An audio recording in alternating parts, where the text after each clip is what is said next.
से और शरीर की अशुद्धियों को आयुर्वेद द्वारा शुद्ध करने वाले मुनियों में सर्वश्रेष्ठ महर्षि पतंजलि को मैं दोनों हाथ जोड़कर नमन करती हूँ। वेरी नाइस, बहुत सुंदर पूजा जी। काजल जी ने सुनाया ना? जी ma'am, thank you so much ma'am.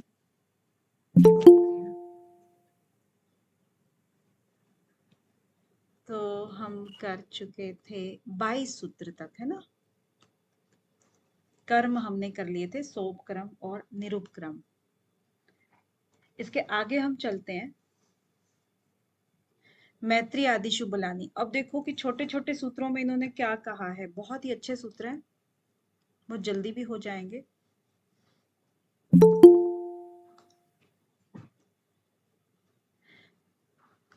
इन्होंने क्या कहा अभी, मैत्री आदि शुभ लानी, यानी कि जो मैत्री आदि, मैत्री और इसके आगे लगा दिया आदि, इसका क्या मतलब हुआ? कोई भी अंदाजा लगाइए आप।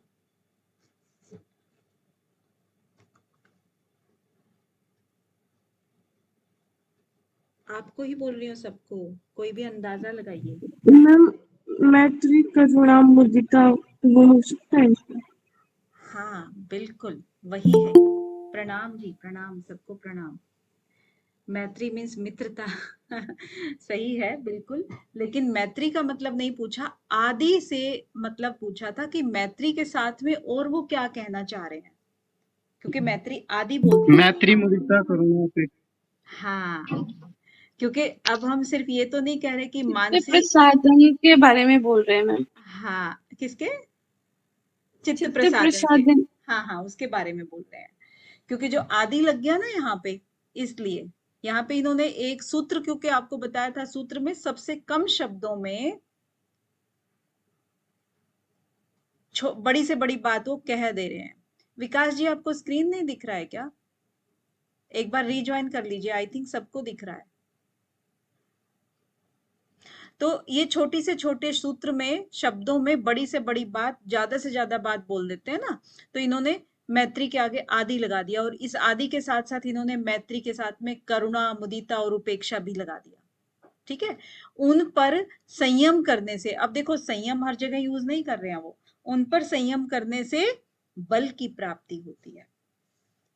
अब जाहिर सी बात है, जब आपका जो इसके ऊपर आप संयम करोगे तो वो चीज आपको ज्यादा, यानी कि उस पे आप एक्सपर्ट हो जाओगे। एक्सपर्ट हो जाओगे तो क्या है, उस पे मतलब आपने पूरा क्या बोलते हैं उसको, काबू कर लिया ना, बल मिल गया उसको।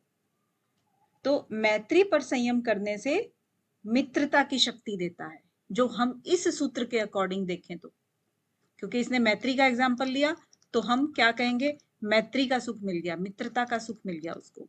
ठीक है, मित्रता की शक्ति मिल गई उसको। ठीक है, मैत्री का बल मिल गया उसको, हम इस सूत्र के अकॉर्डिंग ये कहेंगे। और पहले वाले जो 33वां था, मैत्री करुणा मुदिता उपेक्षाणाम सुख दुख पुण्य अपुण्य विषयाणाम, तो इसमें 4 प्रकार की जो बताई हैं, क्या बताई हैं 4 प्रकार की, ये भावनाएं हैं। तो किसी भी भावना के ऊपर हम जब एक्सपर्ट हो जाते हैं उसको कंट्रोल करने में, फिर उससे हम आहत नहीं होते हैं, है ना? तो उन पर जब हम चित्त को एकाग्र करते हैं तो समाधि की ओर हम जल्दी अग्रसर हो जाते हैं, भटकते हैं। अब 22 नंबर को रिपीट करने के लिए कह रही है मानसी जी। हाँ करेंगे, अभी करेंगे, पहले इसको कंप्लीट कर लेते हैं एक बार। तो क्या है कि जो हमारे भावनाएं हैं वो कैसी कैसी हैं, मित्रता वाली, यानी मैत्री के लिए क्या भावना थी हमारी, सुखी से रिलेटेड था, है ना? सुखी व्यक्तियों से हमें मित्रता करनी चाहिए। और उसके बाद आता है करुणा। करुणा हमें किससे करनी चाहिए? दुखी व्यक्तियों से या दुखी जनों से हमें करुणा करनी चाहिए, यानी कि बिल्कुल उसके आप आसपास रहें नहीं, आप उसकी हेल्प करें बस, और उसका ध्यान रखें जब तक वो ठीक नहीं हो जाता, उसके बाद आप हट जाएं। करुणा, ठीक है, दया करें बस। उसके बाद आपको क्या करना है, मुदित, जो 3rd नंबर पे है मुदिता। मुदिता किससे करनी है? पुण्य आत्माओं से, यानी कि जो भी अच्छे लोग हैं ना, सात्विक लोग हैं, उनको देख करके आपको खुश होना चाहिए ऐसा नहीं कि उनमें भी कमियां निकाल दी, ये तो बाबा जी क्या है ना, ये कुछ नहीं करता चमत्कार वगैरह, और ये तो ऐसे करता है वैसे करता है, यानी कि कमियां निकालने में लग जाते हो। तो वो चीज नहीं करनी चाहिए। जो कुछ कार्य कर रहा है, जो अच्छा कार्य है, उसको आपको देख करके खुश होना चाहिए। फिर आता है उपेक्षा। नेक्स्ट, उपेक्षा किसके प्रति करनी चाहिए? अपुण्य आत्माओं के लिए। अपुण्य मीन्स पापी, है ना, जो भी पाप कर्म करते हैं या जो ऐसे होते हैं, तो उनकी हमें उपेक्षा करनी चाहिए। और उपेक्षा का क्या मतलब हुआ कि उसको आप देख करके इग्नोर कर दो।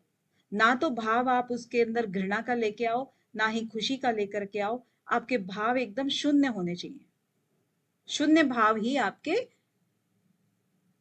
आगे लेकर के जाएंगे। नहीं तो घृणा का भाव रहेगा तो भी तो आपकी वो कोई ना कोई प्रवृत्ति बनेगी ना उससे, तो वो भी भावना अच्छी नहीं होती है। अब जैसे कि महर्षि व्यास ने चौथी जो भावना है ना, ये वाली उपेक्षा वाली, इसको तो भावना माना ही नहीं है। कह रहे कि वो तो भावना का त्याग करना हुआ, क्योंकि हम जब कह रहे हैं कि ना आप घृणा का करो, ना आप सुख का करो, ना दुख का करो, आपको वो भाव करना ही नहीं है, सिर्फ आपको इग्नोर करना है। तो इग्नोर का मतलब क्या हुआ? कोई भी भाव आपके अंदर नहीं आया है। लेकिन जो ये नहीं आया है ना भाव, ये भी तो कोई ना कोई भाव आपका बना है जो कि आपको ये कह रहा है कि ये आपको उपेक्षा करना है। यानी कि कुछ ना कुछ भाव तो आया जिसने आपको ये कहा कि ये उपेक्षा करना है। जैसे निद्रा में था ना, कि निद्रा में क्या था? निद्रा जो हमारा क्या था निद्रा, आप बताओ जरा। प्रत्यय का अभाव हो जाता है मैम, चित्त में प्रत्यय का अभाव हो जाना। हाँ, लेकिन वो क्या था? मतलब आपके कलेश थे और अभाव वृत्ति, प्रत्यय आलम्बना निद्रा स्मृति। नहीं, वो थी थे क्या? कलेश कहेंगे क्या उनको? वृत्ति वृत्ति मैम। वृत्तियां, वृत्तियां। वृत्तियां में हाँ, वृत्तियां जो थी ना, जैसे वृत्ति में निद्रा थी, तो निद्रा जो बहुत गाढ़ निद्रा आई, बहुत गहरी निद्रा आई, और उसमें हमें कुछ भी स्वप्न नहीं दिखाई दिया। हमें ये भी नहीं पता लगा कि हम महिला हैं, पुरुष हैं, क्या नहीं है। यानी आत्मा के जेंडर का भी हमें कोई ख्याल नहीं रहा। तो उस समय में जब हम सुबह उठते हैं, तब हमें ये कौन बताता है कि हमें बहुत गहरी निद्रा आई? यानी कि निद्रा में तो हमें कुछ भी दिखाई नहीं दिया। फिर हमें कैसे पता लगा? तो वो भी एक तरह की वृत्ति बनी थी जिसने हमें ये बताया कि बहुत गहरी निद्रा आई और हमें कोई होश नहीं था। वो चीज हमें फील होती है ना, कि जब हम अगर 2 घंटे भी या 1 घंटा भी हम इतनी गहरी नींद सो जाते हैं कि फिर उठ के एकदम से हम फ्रेश हो जाते हैं। अच्छा, इतनी गहरी नींद आई, मुझे कुछ नहीं पता कि मैं कहाँ पड़ा हूँ, कहाँ पड़ी हूँ, है ना? तो वो किसने बताया आपको? क्योंकि वो भी एक वृत्ति थी जिसने आपको एहसास दिलाया, फील कराया। इसी तरह से उपेक्षा भी भावना रहित है बेशक से, भावना नहीं है इसमें, लेकिन फिर भी एक भावना बनती है जो कि आपको उपेक्षा करने के लिए प्रेरित करती है। ठीक है, तो थोड़ी थोड़ी ये चीजें, बारीकियां थोड़ी सी देख लेंगे। ठीक है, अब ये जो लास्ट में कहना चाह रहे हैं कि मैत्री का ऊपर बल करने से हमें क्या मिलेगा? मैत्री बल मिलेगा, है ना? मैत्री बल मिलेगा। और करुणा पर करने से हमें क्या मिलेगा? करुणा का बल मिलेगा। हम्म, उसके बाद मुदिता पर करने से मुदिता का बल मिलेगा, है ना? और मैम उपेक्षा, बल मीन्स संयम बोला है, बल हाँ को जी, हाँ सही। जी, संयम करने से हमारी वो चीज क्या होती है? अभी आपको बताया कि धारणा, ध्यान, समाधि, आप जिस भी चीज में कर लो, आप उसके अंदर तक के पार्टिकल्स को जान जाते हो। ठीक है, वो कहते हैं धारणा, ध्यान, समाधि। तो करुणा पर किया तो आपको करुणा का बल, मतलब आप करुणा के बारे में A to Z सब जानते हो, कि हर प्रकार की करुणा का आपको पता है, हर प्रकार की मुदिता का पता है, हर प्रकार की उपेक्षा का पता है, हर प्रकार की मैत्री का पता है, कि किस सारे ही हमारे मित्र होते हैं, 10-20 हमारे मित्र हैं, लेकिन सबका स्वभाव अलग है। तो आप उसी के स्वभाव के अकॉर्डिंग आपको पता है कि क्या कहने से किसको कौन रूठ जाएगा, कौन हंसेगा, कौन इंजॉय करेगा, है ना? सबके साथ एक जैसा बिहेव नहीं कर सकते हो। तो आपको मैत्री का बल मिलता है कि आप बिहेव करना जान जाते हो। या फिर कोई चीज है, मान लीजिए कोई भी सामने चीज है और उसके बारे में संयम कर लिया अगर, क्योंकि आपने शुरू से उसको देख लिया कि उसके इंग्रेडिएंट्स क्या हैं, कैसे वो चीज बनती है। तो फिर जब बन के तैयार होगी ना, आपके सामने रखी होगी, आपके सामने नहीं बनाई है, लेकिन आपको ज्ञान है, धारणा ध्यान समाधि आपने कर ली उसके अंदर, तो उस चीज के बारे में A to Z आप बता दो कि इसके अंदर ये चीज मिक्सिंग है, इन सब चीजों से मिल करके ये चीज बनी है। ठीक है, तो उस तरह को कहते हैं हम धारणा ध्यान समाधि, यानी कि हर चीज में आप बारीकी से लेकर के और एकदम मतलब मोटे तौर से लेकर के बारीकी तक आप सब कुछ जानते हो, उसको कहते हैं। ठीक है, तो ये आपका मैत्रेय आदिशु हो गया। मैम यहाँ बल का मीनिंग मतलब जान लेना उस चीज को। हाँ, आप ये कह सकते हो, उस चीज को जान लेना, बल मिल गया। जैसे कि आपको अगर योग सूत्र बहुत अच्छे से आ गया तो योग सूत्र में आपको बल मिल गया, मतलब एक मोटे तौर पे कह रही हूं मैं कि मैत्री का मतलब आपने बहुत सारे मित्र बनाए, तो ऑब्वियस है आप किसी भी को भी जाके धमका आओगे कि मैं अभी बुला के लाता हूँ अपने दोस्तों को, तो बल मिला कि नहीं मिला? जी मैम, शक्ति मतलब एक हाँ, तरह से कह सकते हैं शक्ति, शक्ति। शक्ति, शक्ति, वही शक्ति। ठीक है, तो इसको आप किसी भी रूप में ले सकते हो। अब आगे 24वें में कहता है कि बलेशु हस्ति बलादीनी। अब देखो सारी की सारी ना आपको पीडीएफ प्रोवाइड करा दी गई हैं टेलीग्राम पे, आप उनसे भी पढ़ सकते हो इनको। तो बलेशु हस्ति बलादीनी, बलेशु, बलेशु मीन्स जो बल प्राप्त करना जो होता है ना, वो बलेशु होता है, बल प्राप्त करना। अब हस्ती, हस्ती का मतलब आप जानते हो अगर, तो हस्ती क्या होता है? हाथी, हाथी, हाथी। हाँ, हाथी को कहते हैं हस्ती। और बलेशु मतलब बल प्राप्त करना। तो हाथी के जैसा बल प्राप्त आ जा, बल, बल के ऊपर अगर हम संयम करते हैं, जैसे पहले वाले में क्या था, बल के ऊपर हमने बल प्राप्त किया था, अब अगर बल के ऊपर भी हम संयम करेंगे तो हमें हाथी जैसा बल प्राप्त हो जाएगा। हस्ती बलादीनी, यानी कि हाथी की शक्ति हम में आ जाएगी। अब यहां पर जो है ना, हाथी भी एक एग्जाम्पल है ओनली। अगर आप घोड़े पर संयम करोगे तो हाथी की शक्ति आएगी क्या? नहीं आएगी। वो हाथी पर संयम करने से ही हाथी की शक्ति आएगी, घोड़े पर संयम करने से घोड़े की शक्ति आएगी, चींटी पर संयम करने से चींटी की शक्ति आएगी, गरुड़ पर संयम करने से गरुड़ की शक्ति आएगी। तो इस तरीके से जिस पर भी आप संयम करोगे आपके अंदर उतनी ही शक्ति आएगी। अगर 1000 हाथियों पे संयम किया तो 1000 हाथियों की शक्ति आ जाएगी। तो ये मतलब महर्षि पतंजलि जो है ना, सिर्फ एक एग्जाम्पल के थ्रू आपको बता रहे हैं कि संयम करने से ये चीजें मिल जाती हैं। अदरवाइज इसका कोई प्रूफ नहीं है कि भाई 1000 हाथियों का किसी के अंदर बल आ गया हो। ये थोड़ा बहुत कुछ उत्साहित करने के लिए ना, अरे आप तो पता नहीं क्या कर सकते हो, पढ़ाई रोज करोगे तो आप जेआरएफ का टॉप कर दोगे, तो हर बच्चे को टॉप का एक सपना दिखाया जाता है ना? लेकिन टॉप आता तो एक ही है, ये सबको पता है। तो ऐसा है, ये यहाँ पर महर्षि पतंजलि भी सबको ये बता रहे हैं कि ये करने से ये हो जाएगा। अब होता किस किस का है ये नहीं पता। चलिए आगे, क्लियर है ना? 25 वाला कह रहा है सूत्र, प्रवृत्ति आलोक न्यासात सूक्ष्म व्यवहित विप्रकृष्ट ज्ञानम। प्रवृत्ति आलोक, आलोक आप सबको मालूम है कि आलोक होता है ज्योतिषमती, जैसे ज्योति है ना, प्रकाश, वो होता है आलोक। प्रवृत्त्यालोक न्यासात। अब प्रवृत्ति क्या होती है? प्रवृत्ति यानी कि जो हमने देखा था, विषयवती व प्रवृत्तिरुत्पन्ना मनसः स्थिति निबंधिनी, एक सूत्र आया था। कौन सा सूत्र था वो? 34 मैम, 35 मैम, 35 था। 35। हाँ, 35। 35 सूत्र था, जिसमें था विषयवती व प्रवृत्तिरुत्पन्ना, यानी कि जिस भी विषय के ऊपर हम किसी में ध्यान लगाते हैं, एकाग्र करते हैं अपने चित्त को, तब उसकी एक प्रवृत्ति उत्पन्न हो जाती है, यानी कि उसका एक प्रकाश टाइप का आ जाता है, उसका ज्ञान हमें मिल जाता है।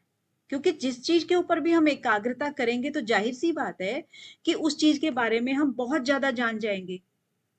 अब कोई भी अगर गाड़ी खराब हो गई तो हर आदमी उसको नहीं संवार सकता है, जिसने उसका प्रॉपर ट्रेनिंग किया होगा या जिसने गाड़ी बनाई होगी वो एकदम से देख के पहचान जाएगा कि फला पुर्जा ढीला है और ये चीज ऐसे ठीक होगी, है ना।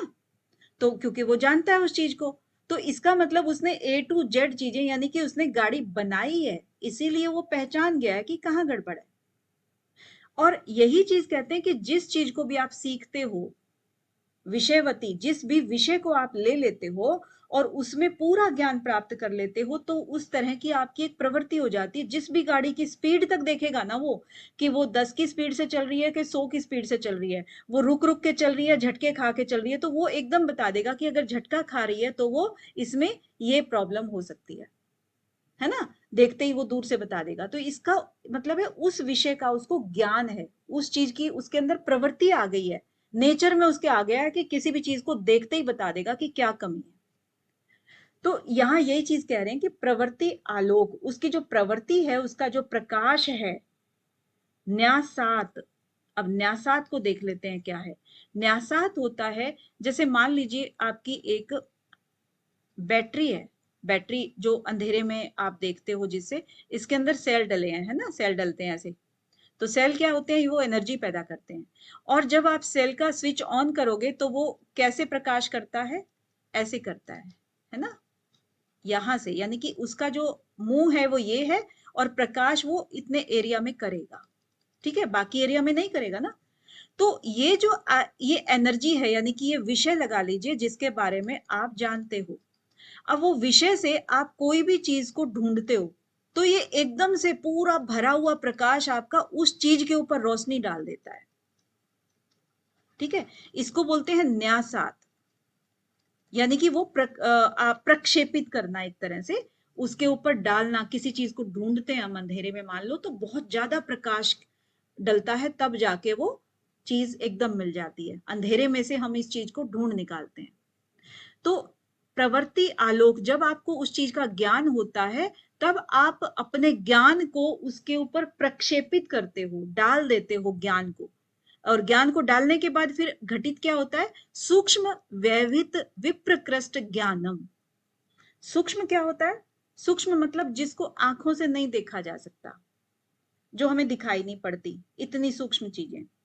और व्यवहित मतलब जो बाधा से के साथ में होती हैं, यानी कि जैसे पर्दे के पीछे हो गया, दीवार के पीछे हो गया, है ना, ये सब चीजें हमें दिखाई नहीं पड़ेंगी इस तरह से, तो व्यवहित हो गया। विप्रकृष्ट, विप्रकृष्ट मतलब जो आसपास में नहीं है, किसी दूसरी जगह में है।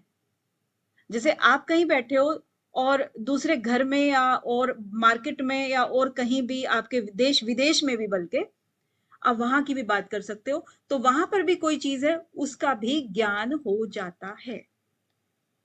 अब 3 चीजों की बात की, एक तो सूक्ष्म का ज्ञान, एक व्यवहित का ज्ञान और एक विप्रकृष्ट का ज्ञान। तो जब हमारे अंदर किसी विषय का, मैम विप्रकृष्ट मीन्स क्या बोला? विप्रकृष्ट मीन्स दूर देश में, यानी कि आप जिस स्थान पर हो उससे अलग स्थान पर।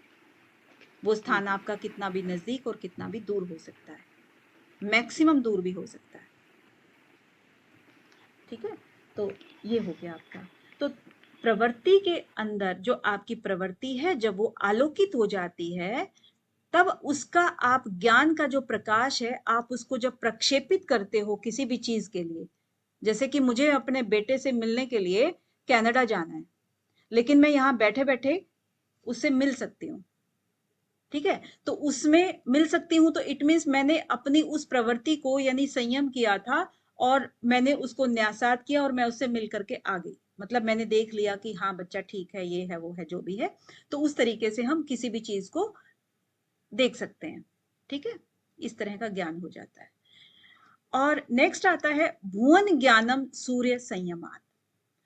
अब यहां तक देखिए आपका ना थोड़ा सा, क्योंकि सीक्वेंस भी बनवाना होता है ना, तो थोड़ा सीक्वेंस एक बार बनवा देते हैं ताकि याद रहे।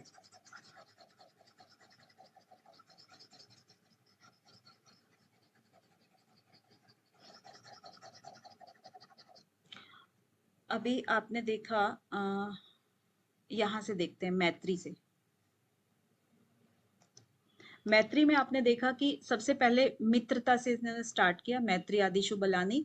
फिर क्योंकि इसमें क्या था, बल आया लास्ट में, तो जो अगला सूत्र है वो बल से ही स्टार्ट हुआ, बलेशु हस्ति बलादिनी, ठीक है। फिर आता है एक प्रवृत्त्यालोक न्यासात, यानी कि जो आपकी प्रवृत्ति थी वो आलोकित हो गई, क्योंकि आपने बल वल जब हासिल कर लिए, फिर आपकी एक प्रवृत्ति बन गई जो, और उस प्रवृत्ति से जो ज्ञान इकट्ठा हुआ उसको आपने इन चीजों को, जो कि आपकी सूक्ष्म थी, पर्दे के पीछे थी, छुपी हुई थी, या बहुत दूर देश में थी, उनका भी आपको ज्ञान हो जाता है। 25 तक आपका हो गया। 26 में थोड़ा सा मैं पहले मोटा मोटा एक ओवरव्यू दे देती हूँ। सबसे पहले देखिए आपका ये आता है, ये 3 श्लोक 26, 27 और 28, ये आया है सूर्य के बारे में, ये आया है चंद्रमा के बारे में, और ये आया है तारे के बारे में, ठीक है। तो सूर्य, चंद्र और तारे, ये सीक्वेंस आप हमेशा से किसी किस्से कहानियों में सुनते होंगे। तो इसीलिए सबसे पहले सूर्य, फिर चंद्रमा, फिर तारे। और दूसरा इसका एक है कि जैसे आपको बताया था एक बार कि पहले बाहरी चीजों को कवर करना है, यानी कि आपसे जो आपके शरीर से बाहर की चीजें हैं ना, उनको हमने कवर किया, बाहरी दुनिया को, तो वो सूर्य है, चंद्र है और तारे हैं। इसके बाद 29 में ये नाभि है, यानी कि काया के ऊपर आ गए, अब हम काया के अंदर आ गए। काया के अंदर भी सबसे पहले हमने काया का नाभि लिया, क्योंकि नाभि की संरचना हमारी काया की शुरुआत होती है, ठीक है। अब नाभि से लिया, फिर उसके बाद कंठ पे आए, फिर कूर्म पे आए, आगे हम बताएंगे, फिर मूर्ध, फिर ऐसे करके हम आगे बढ़ते हैं। तो इससे सीक्वेंस आपका बन जाएगा, छोटे छोटे सूत्र है, और इनसे आप सीक्वेंस बिगाड़ोगे नहीं। थोड़ा सा कुछ समझ आ रहा है सीक्वेंस? जी मैम। हाँ, तो आगे क्या है, आपका सूर्य है। अब सूर्य से आपको क्या लगता है कि सूर्य हमेशा चंद्रमा, मतलब वो रोशनी देता है ना, रोशनी का कार्य करता है सूर्य, हम यही जानते हैं कि सूर्य पे संयम करने से समस्त लोकों का ज्ञान हो जाता है। भुवन, भुवन किसको कहते हैं? भुवन मतलब सारे, ये भुवन, वो भुवन, है ना। कितने भुवन है? 14 भुवन बताए हैं, बताए हैं कि नहीं बताए हैं? पाताल और 7 पाताल, और ये वाले नहीं, ऊपर वाले और नीचे वाले सारे के सारे। हाँ मैम, 5 आकाश। तलातल महातल ये वाला ना? हाँ हाँ, वही वाला। तो 14 भुवन बताए हैं आपको, योग के छात्रों, आपको पता होना चाहिए ना ये सब चीजें तो। जी मैम, पता है। पता है ना, हाँ।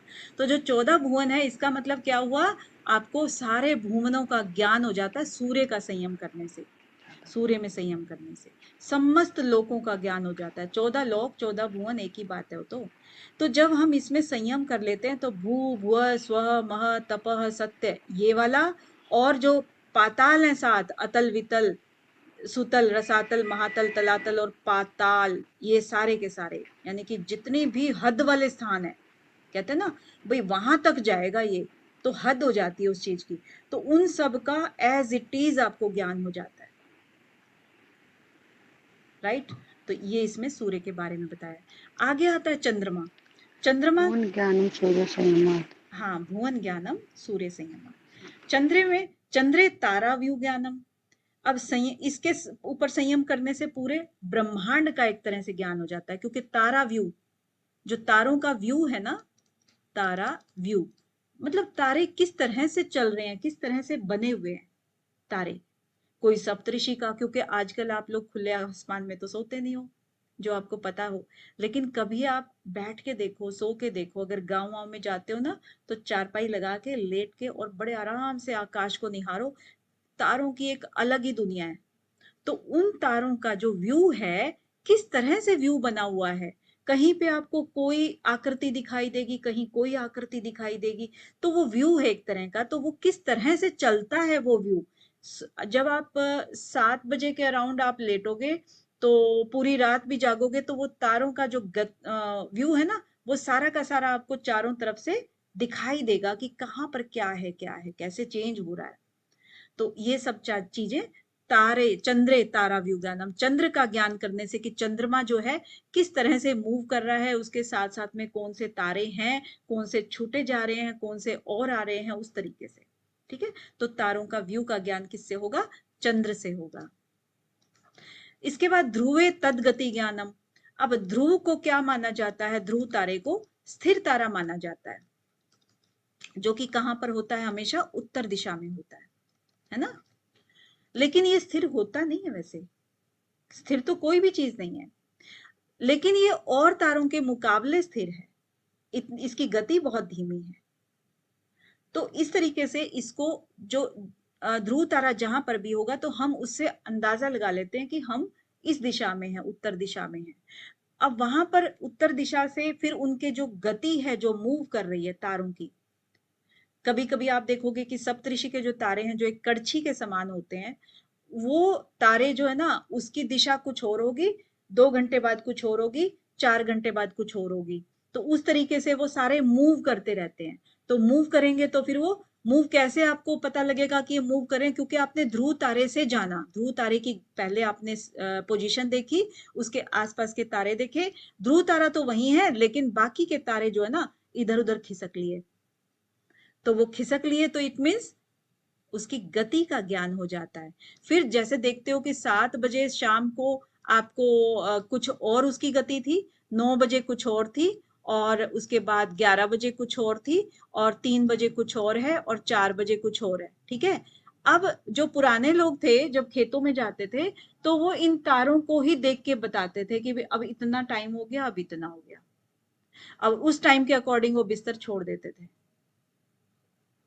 ये तारों की गति का इनका फायदा हो गया। अब देखिए हमने बाहरी ज्ञान कर लिया है, जो हमारा ब्रह्मांड का था उस पे संयम कर लिया। अब आते हैं शरीर पर, खुद पे, है ना। शरीर सबसे पहले ना नाभि से ही, आपको पता है कि जब भी भ्रूण होता है पेट में तो वो नाभि से ही बनना स्टार्ट होता है। तो नाभि चक्रे काय व्यू ज्ञानम, यानी कि नाभि पर संयम करने से शरीर की संपूर्ण रचना का ज्ञान हो जाता है। ये जो हमारे 16 अर हैं, सिरे हैं, ये नाभि चक्र जो है शरीर के मध्य में है, और सब तरफ नाड़ियां इसकी फैली हुई हैं। कहते हैं ना कि 100 नाड़ियां निकल रही हैं, कोई 72,000 निकल रही हैं, कोई 100 में से एक एक करके निकल रही है। इस तरह से कई कई ग्रंथों में कई कई चीजें दिखाई पड़ती हैं। तो इनमें संयम करने से हमारे वात पित्त कफ जो तीनों दोष हैं, 7 धातु हैं, जो कि रक्त रस मांस मेद अस्थि मज्जा, ये सारी चीजें हैं, तो इनकी स्थिति का पूरा पूरा ज्ञान हमें हो जाता है नाभि पर संयम करने से। ठीक है। तो नाभि जो है इस तरीके से काम करती है। नेक्स्ट अपना है कंठकूपे क्षुत पिपासा निवृत्ति। अब कंठकूप, कंठकूप कहाँ होता है? गले में। गले में। हाँ, विशुद्धि चक्र में। कंठ तो गले में ही होगा, है ना। कंठकूप पर संयम करने से क्षुत और पिपासा, यानी कि क्षुधा जो होती है, भूख जो होती है वो, और पिपासा मतलब प्यास, यानी कि भूख और प्यास की निवृत्ति हो जाती है। ठीक है, कंठकूप पर संयम करने से। अब आपने ये देखा होगा कि जो हमारी जीभ है उसके नीचे एक सूत के समान की एक नस होती है, और जो कंठ उसके नीचे कंठ होता है, यानी कि हम अपनी जीभ का अगर देखें तो उसके नीचे कंठ बताया गया है। आपको देखा होगा जब बंद लगाते हैं, जालंधर बंद, तो कहते हैं ना कि कंठकूप पे लगाइए, अपनी चिन्ह को कंठकूप पे लगाइए। तो कूप क्या मतलब? जो एक गड्ढा सा होता है कंठ के नीचे, जिसके अंदर ये चिन्ह टिकती है, वो वाला। तो वहां पर हम कहते हैं कि जो उस जगह पे जब हमारी प्राण वायु जो होती है, जब हम सांस लेते हैं, उससे हमें भूख प्यास लगती है। और जब हम चिन्ह को लगाते हैं यहाँ पे, तब हम उस प्राण वायु को रोक देते हैं, क्योंकि हमने क्या किया? बंद लगाया है। तो जब हमें इसकी प्रैक्टिस हो जाती है तो भूख प्यास अपने आप कम हो जाती है। इसके पीछे लॉजिक। तो जब हम इसके ऊपर संयम कर लेते हैं, यानी कि प्राण जो हमारा स्पर्श कर रहा था, उससे भूख प्यास हम उससे छुटकारा पा लेते हैं, क्योंकि हमने उसके ऊपर संयम कर लिया है। अब हमें भूख प्यास ज्यादा नहीं सताती है। इसीलिए योगी लोग जो होते हैं वो बहुत बहुत दिनों तक खाना नहीं खाते हैं, पानी नहीं पीते हैं, क्योंकि उन्होंने उनके ऊपर संयम किया होता है। ठीक है। थर्ड जो है कूर्म नाड्या स्थैर्यम। अब कूर्म नाड़ी में संयम करने से स्थिरता आती है, स्थैर्यम, स्थिरता आती है। अब कंठकूप के नीचे जो छाती में एक कछुए के आकार की नाड़ी होती है, कूर्म, कूर्म मीन्स कछुआ, आपको पता ही है ये चीज तो, है ना। कछुए के आकार की नाड़ी होती है एक, उस पे जब संयम हो जाता है तो इतनी स्थिरता आ जाती है, फिर कोई हिला नहीं सकता उसको, कोई भी नहीं हिला सकता। अब ये संयम किस किस के अंदर होता है वैसे आमतौर पे? ये कहते हैं कि जो एक गो होती है, कोई एक चीज, कोई जीव होता है, प्राणी होता है, उसको वो कहीं भी अगर चिपक जाती है तो कोई भी उसको हिला नहीं सकता, तो उसने कहते हैं कि कुर्म पे संयम किया होता है। अब हम देखने तो नहीं गए हैं, लेकिन बता रहे हैं, एग्जाम्पल ऐसे ऐसे हैं। एक सांप के बारे में भी कहा जाता है कि सांप अगर बिल में अगर घुसना स्टार्ट हो गया और आधा अगर बिल में घुस गया है, फिर बेशक आप उसकी पूंछ पकड़ के निकालो, वो निकलेगा नहीं, अपने आप को इतना जमा लेता है वो, अगर वो बिल में चला गया है तो, ऐसे कहते हैं। और गो के बारे में तो कहते हैं कि जो चोर वगैरह होते हैं ना, तो वो ऊपर चढ़ने के लिए इसका इस्तेमाल करते हैं, गो के ऊपर रस्सा वस्सा बांध देते हैं और इसको ऊपर कहीं लगा देते हैं, ऊपर फेंक देते हैं और उससे चढ़ जाते हैं रस्सी से। हाँ हाँ, रस्सी से चढ़ जाते हैं। तो गो इतनी जबरदस्त होती है वो तो चिपक जाती है मैम जाके। हाँ, चिपक जाती है, तो वो उसको कहते हैं कि कूर्मनाड्य स्थैर्यम, यानी कि उसने शायद कूर्मनाड़ी पे स्थैर्य कर रखा होगा, मतलब संयम कर रखा होगा तो ऐसे मतलब एग्जाम्पल ले लेके आ जाते हैं, अब क्या करें, हमें भी बताने पड़ते हैं एक वो कहते हैं जो अंगद थे, है ना, अंगद ने पैर जो जमाया था, तो जी उसका भी वो पैर कोई नहीं उठा सकता था, तो उसने भी शायद जी कूर्म नाड़ी पे संयम किया होगा, तभी नहीं उठा पाया होगा, है ना जी मैम। तो ये सब चीजें इसके बारे में है। चलिए नेक्स्ट आता है मूर्ध ज्योतिषी सिद्ध दर्शनम। तो सबसे पहले तो हाँ, मूर्ध को और करा देते हैं। तो मूर्ध ज्योति जो होती है ना, मूर्ध कहाँ होता है?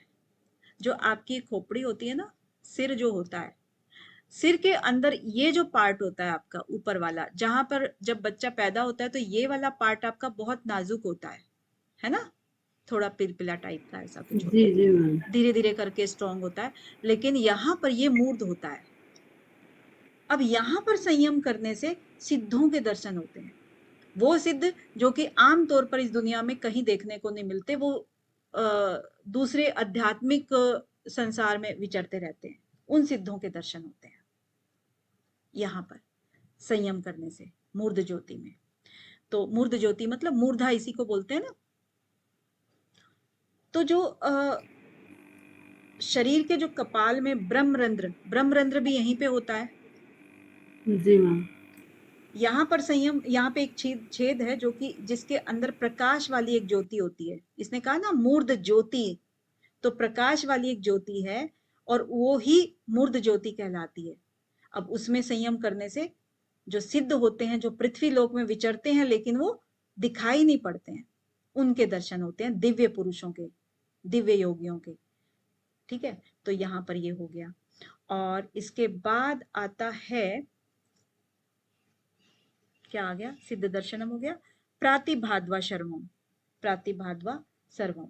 अब इससे पहले कि ये हम करें, एक बार इसका भी सीक्वेंस बना लेते हैं, थोड़ा डायग्राम सा बनेगा ना तो आपको सीक्वेंस याद रहेगा।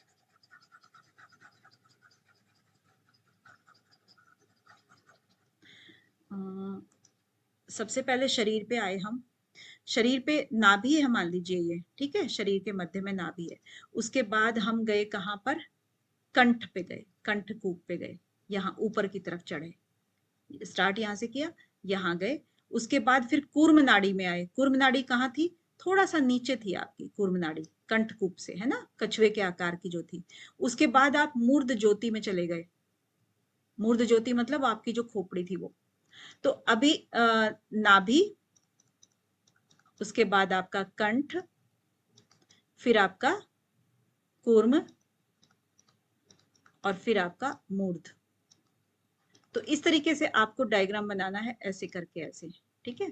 तो उससे शायद थोड़ा सा आपको सीक्वेंस याद रहे कि भी कौन सा सीक्वेंस कैसे था।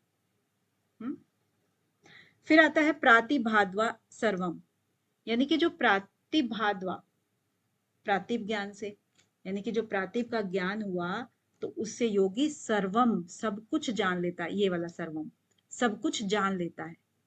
ठीक है, प्रातिभ से। प्रातिभ का मतलब जो हमारा ज्ञान है ना, वो प्रकाशित हो गया है, प्रातिभ हो गया है। और प्रातिभ जो होता है, प्रातिभ, जैसे प्रातः काल बोलते हैं ना हम, प्रातः, प्रातः किसको बोलते हैं?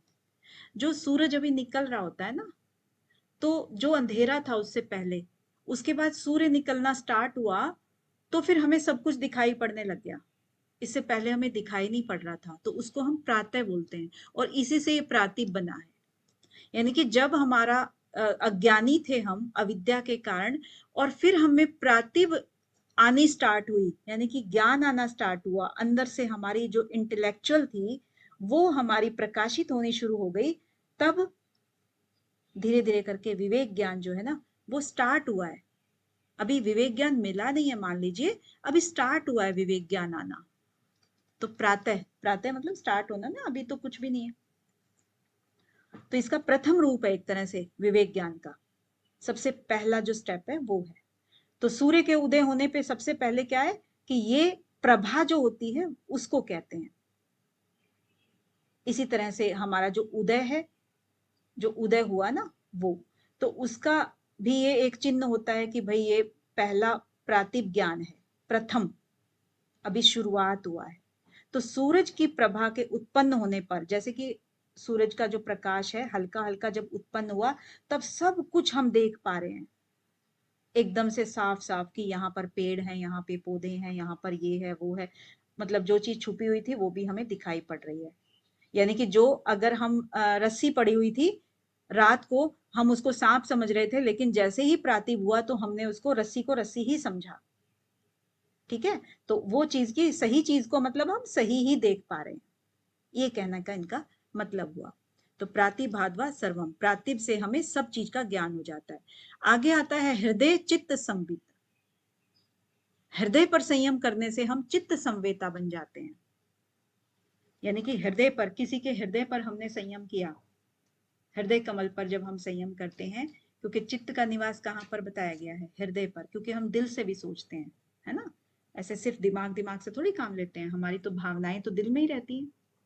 तो जब संयम वहां पर करते हैं तो सभी वृत्तियों के साथ में हमारे चित्त का साक्षात्कार हो जाता है हमें।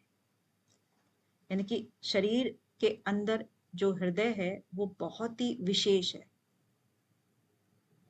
है ना? उसको मुख के नीचे की ओर, उसका जो मुख है वो नीचे की ओर है, और उसके अंदर अंतःकरण का स्थान है। अंतःकरण में क्या क्या आता है? मन बुद्धि चित्त अहंकार, है ना? तो योगी ने जब उसके ऊपर संयम किया, उसको अपने या दूसरे के चित्त का ज्ञान होने लगता है। अपने चित्त में जितनी भी उसकी भावनाएं थी, वासनाएं थी, दूसरे के चित्त में भी वो उस प्रवेश करके सब कुछ जान लेता है कि ये ऐसा सोच रहा है, वैसा सोच रहा है। क्योंकि भावनाएं है ना भाई, जाहिर सी बात है, जब आप किसी की चीज के ऊपर संयम करोगे तो सब कुछ ही जान जाओगे। यही तो वो कह रहे हैं बार बार बार बार। तो वो हृदय पर, हृदय चित्त पर जब वो करते हैं, संयम करते हैं, तो चित्त संवेता बन जाते हैं हृदय पर संयम करने से। ठीक है, यहां तक जी हम मैम। अभी करते हैं। अब बताइए, किसी को कोई क्वेरी हो? मैम एक बार 22 बता दीजिए। ठीक है, 22 अभी बता देते वन हैं। लाइन में बता देने से भी हो जाएगा। ओके, 22 में आपका था सोपक्रमम च सोपक्रमम निरुपक्रमम च कर्म तत्संयमात् अपरांत ज्ञानम अरिष्टेभ्यो वा। अब यहाँ पर दो तरह के कर्म बताए हैं, एक तो सोपक्रम और एक बताया है निरुपक्रम। सोपक्रम मतलब स उपक्रम, यानी कि जो अभी आपके कार्य कर रहे हैं, ठीक है, जो आपके उपक्रम हैं जो एक चेष्टा के साथ में कार्य कर रहे हैं वो, और एक अभी जो नहीं कर रहे हैं, ठीक है, वो, यानी कि आपके जो कर्म हैं, कर्म दो प्रकार के इन्होंने बताए, सउपक्रम और निरुपक्रम। च कर्म है ना, अब इसमें ये तो अभी फल दे रहे हैं, ये आप कह सकते हो फल दे रहे हैं, और ये अभी फल नहीं दे रहे हैं, अभी नहीं दे रहे हैं, ठीक है, अभी नहीं दे रहे हैं, लेकिन बाद में देंगे। अब कुछ लोग इसको कहते हैं कि ये जो है ना इसी जन्म के लिए है और ये अगले जन्मों के लिए है, और कुछ कहते हैं कि इसी जन्म में दोनों ही होते हैं, ये अभी फल दे रहे हैं और ये बाद में देंगे, ये नहीं पता 10 साल बाद देंगे और 20 साल बाद देंगे, ठीक है, इस तरीके से कह रहे हैं। अगर इन पर हम संयम कर लेते हैं, तत्संयमात, अगर हम इन पर संयम कर लेते हैं, तब हमें अपरांत यानी कि मृत्यु का ज्ञान हो जाता है, और अरिष्टेभ्यो वा, और अरिष्ट का यानी कि जो हमारे अशुभ संकेत होते हैं उनका भी ज्ञान हो जाता है। क्योंकि हम जो जन्म से लेके अब तक जितनी भी समाज से बातें देखते सुनते आए हैं ना, तो वो सब चीजें हमारे एक्सपीरियंस में ऐड होती हैं कि अगर आप बिजी रोड पे चलोगे तो किसी ना किसी गाड़ी के नीचे आ जाओगे। आपने देखा है, ऐसा देखा है, इसीलिए तो आप ये अंदाजा लगा पाओगे ना कि ऐसा हो जाएगा। तो एक तरह का संयम ही तो हुआ कि किसी भी चीज को आपने बहुत ध्यान से ऑब्जर्व किया, फिर आपने उसके रिजल्ट को इमेजिन कर लिया। 34 बताना है आपको। मानसी जी क्लियर है क्या? जी मैम। 34 हृदय चित्त संवितम। पूजा जी, हृदय पर संयम करने से हृदय में क्या होता है ना, चित्त और हमारा पूरा अंतःकरण जो है ना हृदय में होता है, ठीक है, जिसके अंदर हमारी भावनाएं होती हैं मेनली, है ना, मन बुद्धि चित्त अहंकार, जो भी हम मन से करते हैं, बुद्धि के द्वारा करते हैं, जो भी करते हैं वो दिल से कि ये चीज हमें करनी चाहिए नहीं करनी चाहिए, वो सब चीजें बुद्धि से भी डिसाइड होती हैं और दिल से भी होती हैं।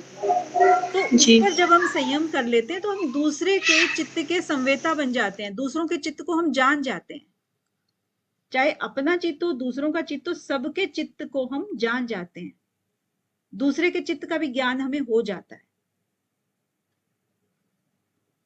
राइट, कि अब हमें पता है इच्छा क्या होती है, तो हमने अपनी इच्छा को जाना तो दूसरे की भी इच्छा को हम अंदाजा लगा पाते हैं कि भाई उसको भी इतनी खुशी मिलेगी। चलो मतलब कभी उसने बोला कि ये चीज अच्छी लग रही है और हमने उसको गिफ्ट इसीलिए दे दी क्योंकि उसने कभी कहा था कि अच्छी लग रही है।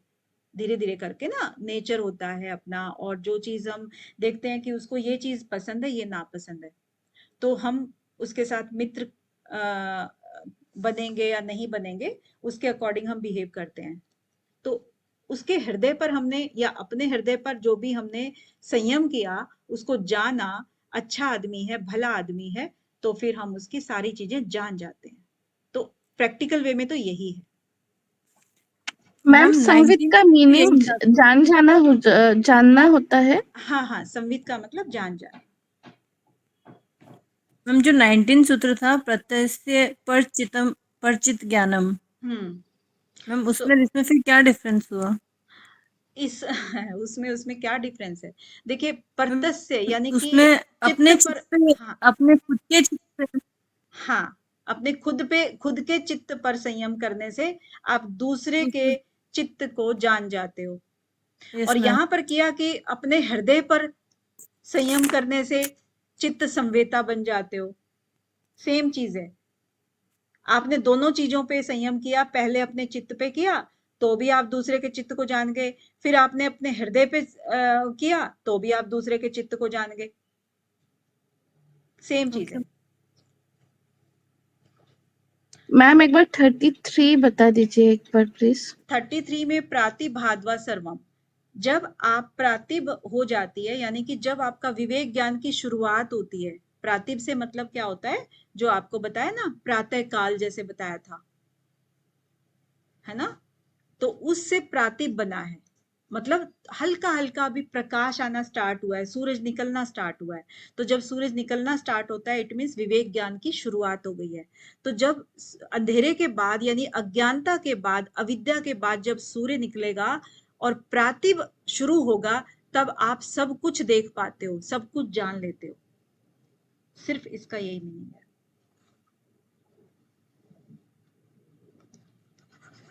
और बताइए।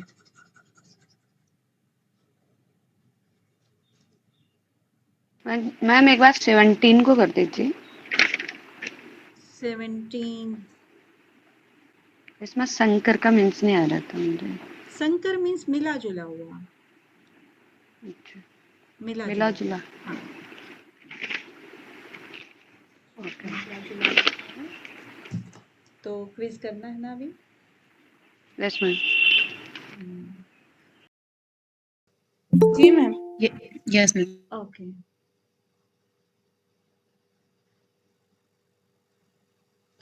देखिए, सबसे पहला जो है दृष्टु शब्द का क्या अर्थ है। यहाँ पर पुरुष विशेष किस किसने लिखा है और प्रकृति किसने लिखा है। पुरुष विशेष आशा जी, निष्ठा जी, रमन जी और प्रिया जी। आपने कैसे लिखा है पुरुष विशेष, एक बार मुझे बता दो।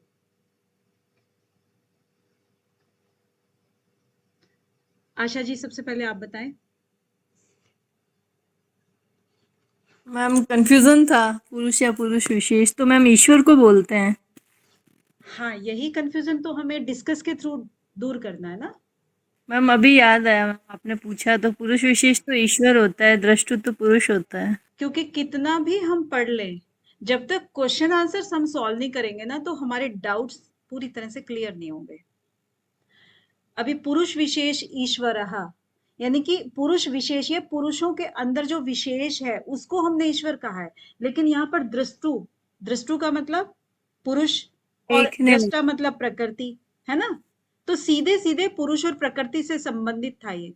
प्रकृति हम कह नहीं रहे क्योंकि हमने दृष्टु पूछा है, तो इसीलिए दृश्य प्रकृति होगा मैम। दृश्य प्रकृति होगा। यस, तो दृष्टु पूछा है। अब ये प्रकृति किसने लिखा है? मीरा जी ने, आरुषि जी ने और कमलेश जी ने। Yes ma'am. Kamlesh ji. Ma'am confuse ही हो रही हूँ मैं इसमें, थोड़ा सा तभी हो रहा है। हाँ, यही तो बच्चे, कंफ्यूजन ही तो क्लियर करनी है यस मैम। है ना। आरुषि जी, आप सही मौके पे आ गए। आप बताओ आपने क्यों किया? नमस्कार मैम। नमस्कार। आपने पहले क्वेश्चन को गलत क्यों किया? आपसे तो ये उम्मीद ना थी। मैम बस ऐसे हो गया, मतलब गलती से हो गया है ना। जी।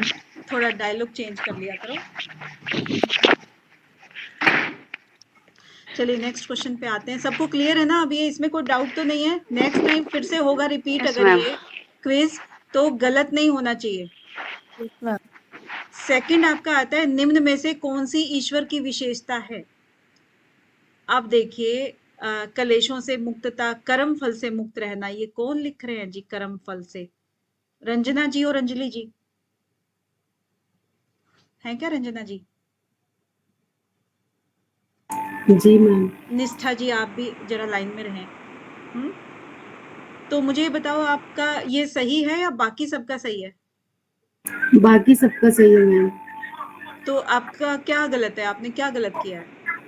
मैम मैंने गलत किया, वो इसमें मैंने बाद में देखा कि ये सारी चीजें आ रही थी, उपयुक्त सभी आ रहा था। तो ये बाद में क्यों देखा आपने? सबसे पहले आपको क्वेश्चन पढ़ना होता है, उसके बाद सारे ऑप्शन पढ़ने होते हैं। अब वो पहला दूसरा हो सकता है कि पहला आपका राइट हो, तो आपने तुरंत दूसरे आपने ऑप्शन पढ़े नहीं कि पहले पे ही टिक मार दिया। ऐसा ही किया ना आपने? जी मैम। तो ये चीज हमारी सबसे बड़ी मिस्टेक होती है रंजना जी। पहले हमें सारे ऑप्शन पढ़ने पड़ते हैं ताकि हमें ये पता रहे कि भाई दूसरे ऑप्शंस भी शायद जा रहे हैं, या ए बी सी जा रहा है, ए बी जा रहा है, या बी सी जा रहा है। तो ये क्वेश्चन अटेम्प्ट करने का सही तरीका नहीं है। निष्ठा जी, आपका कैसे हुआ? मैम वो सेम, मतलब मुझे संस्कारों से ऐसा लगा कि सारा ही होगा, संस्कारों से मुक्त रहना। तो कलेश, कर्म, विपाक, आशय, ये सारी की सारी चीजें दे रखी हैं इसने, तो उपयुक्त सभी जाएगा। अब थर्ड नंबर पे है, देखे और सुने गए विषयों में सर्वथा तृष्णा रहित हो जाने का नाम क्या है। ये कई बार क्वेश्चन आता है, लैंग्वेज हल्की फुल्की इधर उधर होती है। सॉरी मैम, सेकंड उसके बाद भी आप गलती कर मेरे रहे हैं। वाले में क्वेश्चन नहीं दिखा रहे मैम। हाँ, आपके बारे में आपके क्या बोल रहे हैं? क्वेश्चन आए मेरे पर, जहाँ क्वेश्चन आए नहीं मेरे। अच्छा, क्वेश्चन ही नहीं आया। ठीक है, राजेश जी, क्या कहना है आपका? नमस्कार मैम। नमस्कार। मैम काफी दिनों बाद कर रहा हूँ ना, तो करके। स्वाति जी नहीं होंगी शायद। रमन जी हैं क्या? वो भी नहीं होंगी। जी मैम। हाँ हैं। अच्छा, ठीक है, आप बताएं, आपने ये विवेक ख्याति क्यों लिखा है? मैम कभी भी गलत नहीं होता, आज पता नहीं क्यों हुआ है। सूत्र भी ध्यान है, फर्स्ट का 15 है, दृष्ट अनुसर्विक विषय वितर संशय वशीकार संज्ञा वैराग्य। मतलब कितना क्लियर बोला हुआ है, लेकिन बावजूद इसके आप गलती कर जाते हो, तो बाद में क्या करोगे बच्चों? जी मैम सॉरी। नेक्स्ट, ये वाला भी देखिए, बहुत मोस्ट कॉमन है और बार बार आता है ये भी। पुरुष के ज्ञान हो जाने पर प्रकृति के गुणों में तृष्णा का अभाव हो जाने का नाम क्या है? अभी वशीकार लिखा जा रहा है, उपर्युक्त सभी लिखा जा रहा है। काजल मिश्रा जी, विशाल जी, रंजना शर्मा जी। रंजना शर्मा जी, आप तो ना पता नहीं क्यों सबसे हटके ही जवाब देते हो हमेशा।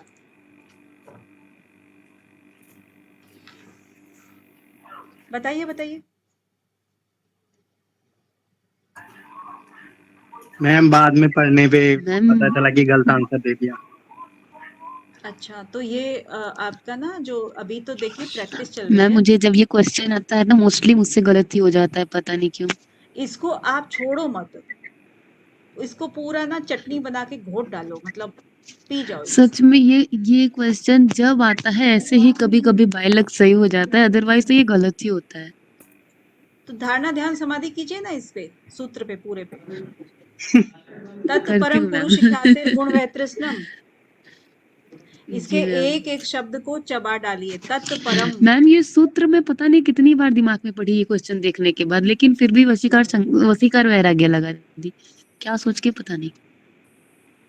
अच्छा, लिंग और लिंगी पर आधारित प्रमाण कौन सा है? अब ये भी देखिए, आगम लिख रहे हैं जी, विकल्प लिख रहे हैं जी, प्रत्यक्ष लिख रहे हैं। आशा जी, स्वाति मैम जी। मैम ये समझ मैम नहीं ये आया मेरे लिंग को और बिल्कुल लिंगी भी। मुझे समझ नहीं आया था। मैम मुझे भी नहीं आया था, इसलिए मेरा मैम भी मुझे ये गलत हुआ समझ नहीं ये। आया बिल्कुल भी, अभी भी समझ नहीं आया, मैंने देख भी लिया जब भी मुझे मेरे को भी कुछ नहीं नहीं। आया मैम। अच्छा, तो ठीक है, वो सर बहुत अच्छे से समझा देंगे, अभी अपने पास इतना टाइम नहीं है। इसका अनुमान आएगा, क्योंकि लिंग लिंगी का मतलब यही होता है ना कि हमें एक पहले से कोई ज्ञान है जिसको हमने आंखों से देखा है। जैसे आग और धुएं की हम बात करें कि पहाड़ के ऊपर अगर धुआं है तो वहां पे आग होगी, इसीलिए तो धुआं निकल रहा है। तो हमने ये चीज देखी है कि जहां जहां हम आग लगाते हैं ना, धुआं आ जाता है उस पे। तो उसका प्रैक्टिस, ये हमारे दिमाग में बैठी हुई है चीज, और इसीलिए हमने कहीं भी धुआं देखा तो हमने वही सोचा कि यहाँ पे आग लगी हुई है। रास्ते में भी हम जाते हैं कहीं, तो होता है ना कभी कभी, आजकल तो पराली वगैरह सब जला रहे हैं, तो धुआं ऐसे तो नहीं उठेगा, किसी ने आग लगाई है तभी लॉजिकल उठेगा। तो पहले का जो ज्ञान होता है, उस पर आधारित हम अनुमान लगा लेते हैं, इसी को लिंग और लिंगी बोला गया है। यानी कि जो चीज मैम है। ये वाला क्वेश्चन इंडियन लॉजिक का है। हाँ हाँ, बिल्कुल बिल्कुल। तो ये सर बहुत अच्छे से समझाते हैं, आप उनकी कोई भी वीडियो देखना या उनसे डायरेक्ट समझ लेना, जैसे भी हो, कभी भी क्लास में आप इस टॉपिक को उठा लेना, बहुत अच्छे से समझा देंगे वो। ठीक है, नेक्स्ट अपना मैम आता है। पढ़ाई है अभी तो, लॉजिकल रीजनिंग वो आएगा ही टॉपिक। आएगा ना अभी, हाँ अभी रहता है अभी वो। तो इसके आगे है, शेष अवतार के नाम से किसे जाना जाता है? नागनाथ है, महर्षि व्यास है, महर्षि पतंजलि है। ये ऑलमोस्ट सभी ने ठीक किया है, सिर्फ एक अंजलि जी ने गलत किया है, बाकी सबको पता है। इसके बाद अभिनिवेश शब्द को का क्या अर्थ होता है? ये 100% सबने ठीक किया है, वेरी गुड। देखिए वैसे ना, पता है, अभिनिवेश शब्द, ये रोगों से भी डर होता है, कष्टों से भी डर होता है, शत्रुओं से भी डर होता है, लेकिन क्योंकि महर्षि पतंजलि ने इसको सिर्फ मृत्यु के डर से ही जोड़ा है, मतलब इनके जो भाष्यकार हैं सबने मृत्यु के डर से जोड़ा है, तो ये मृत्यु के डर ही आएगा इसमें। क्योंकि हमें बुढ़ापे से भी डर लगता है, क्योंकि हमने कभी ना कभी उसको भी झेला हुआ है, बीमारियों से भी डर लगता है, तो ये सब चीजें तो हैं, लेकिन अभिनिवेश को यहाँ पर मृत्यु से ही जोड़ा गया है। वासना का मूल किसे कहा जाता है? अब देखिए, वृत्ति बोला है, कलेश बोला है, अंतराय और सहभोग, सबने आंसर दिए। ये मैम गलती से हो गया था। ये मैम गलती से हुआ है, ये पता है मेरे को राइट कौन सा है। आशा जी। मैम वो जब टाइम चलता है ना तो एकदम से सोचते सोचते एकदम से वृत्ति पे टिक हो गया। अच्छा, कुछ सेकंड से बचे हैं। ओके। ये आपने बहुत अच्छे से समझाया था। राजेश जी। हाँ जी मैम। अब आप आए हो तो देखो, थोड़ा सा मैं सोचती हूँ आपकी प्रेजेंट लग ही जाए। लगा दो मैम। हाँ, तो इस सूत्र को कैसे समझाएंगे आप? सूत्र मैम मुझे अभी याद नहीं है सारे, मतलब भूल से गया हूँ, आप सबको तो मैं दोबारा बता स्टार्ट दूं, करूंगा मैं। आप सबको मैं बता दूं, ये जब योग सूत्र कंपटीशन कराया था तो हमारे राजेश जी ने पहला स्थान हासिल किया था उसमें। ठीक है, तो बिना प्रैक्टिस के किसी का भी ये हाल हो सकता है। ये अपना JRF होल्डर है और कभी कभी बस एज ए गेस्ट, वो भी बुलाने से अभी आए हैं, आपके सामने मैंने मैसेज किया था तब आ गए। चलिए, इनकी कोई बात नहीं है क्योंकि ये टारगेट अचीव कर चुके हैं अपना। और बाकी के जो बताएंगे, आशा जी आप इससे संबंधित सूत्र बता दीजिए।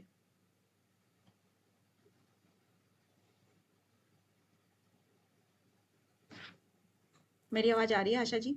Yes ma'am. जी मैम, क्लेश का तो 5 तरह के अविद्या, अस्मिता, राग, द्वेष, विनिवेशा, क्लेशा।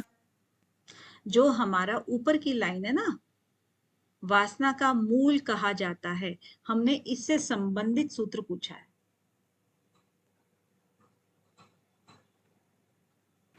नहीं यार। अशोक जी। मैम कलेश। मैम कलेश मूल कर्माशय। यस, पकड़ ऐसे ही पकड़ा जाता है, देखो है ना कि क्लेश कलेशों का मूल है ना। दृष्टा दृष्ट दोनों वेदनीय। यस यस यस, ये वाला है। वासना का मूल किसे कहा गया? कलेश। कलेश मूल कर्माशय। कर्माशय के अंदर सारे के सारे आपके छुपे हुए हैं। इसके बाद आता है निरोध संस्कार। योग साधना में क्या है? बाधक है, ये मैम अनुकूल है, समझाइए ना आप। है आप मैम अभी ये तीसरे अध्याय में जो करवा रहे थे आप, उसी में से है नहीं?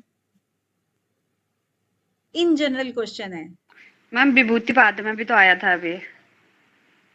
विभूति पाद में भी आया था, लेकिन ये एक जनरल क्वेश्चन है। मैम मतलब यस, निरोध करना तो ऐसे हाँ, निरोध अनुकूल होगा, संस्कार या क्या होता है? किसी वो चीज को अनुकूल। रोकना करना। हाँ, उससे तो जो आपका संस्कार उत्पन्न होता है। योग मार्ग में क्या है? अनुकूल है। बाधक कौन बता रहे हैं? कमलेश जी, पूजा राणा जी। योर डिस्ट्रैक्शन कौन है? यहाँ नहीं है ना शायद कोई, अब इनसे भी नाम हम पता नहीं लगते। काजल मिश्रा जी। मैम जी निरोध मैम। संस्कार में से ही तो चित्त में एकाग्रता पाएगा। मुझे ये समझ में नहीं आया, मुझे लगा बाधक है इसलिए मैंने टिक कर दिया। आप इसको ना ठीक से समझिए एक बार कि निरोध संस्कार जो होता है, यानी कि हम जब बाहरी चीजों को रोक देते हैं उसी को निरोध बोलते हैं ना। जी चंचल मैम। मन को हमने शांत कर लिया। शांत किया तो हमने किसके द्वारा किया? निरोध संस्कारों के द्वारा किया। हमने निरोध करना चाहा था, हम अपने अंदर वो भावना लेके आए थे कि हमें निरोध करना है, बाहरी विचारों को आने से रोकना है। निरोध का मतलब रोकना ना, बाहरी विचारों को रोकना है। जब वो हमने बार बार अपने चित्त को आज्ञा दी कि हमें रोकना है, तो हमारे अंदर वो निरोध के संस्कार उत्पन्न हो गए। अब जब योग के संस्कार उत्पन्न हो गए तो योग साधना में वो साधक बनेंगे कि बाधक बनेंगे? साधक बनेंगे। साधक बनेंगे। क्लियर है ना काजल जी? अब क्लियर है, तब बाधक लगा दिया। हाँ, और किसी को ऐसा है जिसको क्लियर है कि नहीं है? थोड़ा सा क्लियर नहीं है वो बता दो। अभी तो डिस्कस हो जाएगा, लेकिन बाद में फिर ये रिपीट होंगे ना क्वेश्चंस, फिर गलत नहीं आने चाहिए। देख लो, बताइए। अभी तो क्लियर है मैम। हाँ, बाद का पता नहीं है। बहुत बढ़िया। नेक्स्ट है, निम्न में से कौन समाधि के विरोधी हैं? अब इसमें 100% है सबका। वेरी गुड, बहुत बढ़िया। ऐसा ही आंसर आने चाहिए आपके, 100%।